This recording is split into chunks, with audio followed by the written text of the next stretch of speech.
Okay, so, minsan ng tao, 3 sakit, 4 na sakit. Anong cover pa rin ba ng PhilHealth po yun? Doon po sa una naming pagtutuos, ay isang sakit lang po talaga yung aming pinaglaanan ng Okay. credit line. Pero nung tiningnan po namin ng 2 hanggang 3 sakit, tinaas po namin ng 20,000 kada taon ang credit line o yung e-wallet ng kada Pilipinong may sakit. Yun ang balita. Yun ang balita. Ang first part ngayon, sinasabi rito, underscoring the need for accessible health care for every Filipino. President Ferdinand R. Marcos Jr. on Friday introduced a broader range of free primary care services, including free access to 75 essential medicines, laboratory tests, and cancer screening. Hindi ko nakita ang 20,000 pesos. Nandito. Nasa 1, 2, 3, 4, 5, 6, 7, 8. Nasa 9th paragraph. So, bawat individual na mayroon ng PhilHealth card number na nakaregister na sa dating konsulta o ngayon ay sa Yakap, mayroon ka ng automatic na 20,000 sa isang taon para sa medical consultation, laboratory test, including medicines. Hindi po, yun po ay para lang sa gamot. Gamot lang yung 20,000? At saka konsulta. Bukod pong binabayaran namin yung mismong mga doktor at saka yung pong mga hospital nga na gagawa niyan.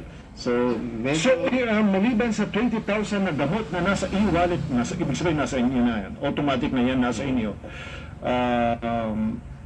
galing ka sa Bicol, pumunta doon sa malapit sa bayan ni Dr. Mercado sa Batangas. Pag dumaan ka roon sa drugstore doon, dahil sa tingin mo, naubusan ka na pala, kumuha ka. Makikita ng drugstore kung yung e-wallet niya ay yung kanyang 20,000 ay 18,000 na lang. Tama po yun. Tapos pumunta ng Manila at nakita hanggang 2,000 na lang, 20,000 na. Paano mo yan pagka lumagpas ng 20,000? Yun nga lang po, pag 20,000 po, Sa kanya na. Sa kanya na. Pero ang aming pong negotiating point din sa mga pharmacy ay ibigay pa rin dun sa presyong napagkasunduan namin. So in a way, parang ni-negotiate na rin namin yung sosobra sa 20,000. Nicole, ang focus dito siguro, yung news center, Desaris News Center, ang balita dito, bawat mamamayan ay dapat ay may 20,000 na nakakarga na sa kanya. Yes po. Mas madaling maintindihan mo yun na, ako pala may 20,000 na pwedeng gamitin.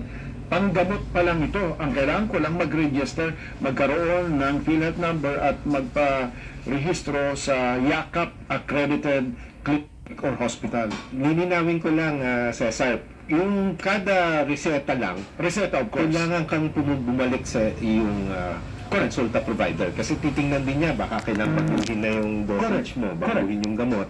Tsaka at least... It cannot be forever. Hindi siya forever dahil minsan nga, bibigyan ka ng gamot sa loob ng 3 months, babalik ka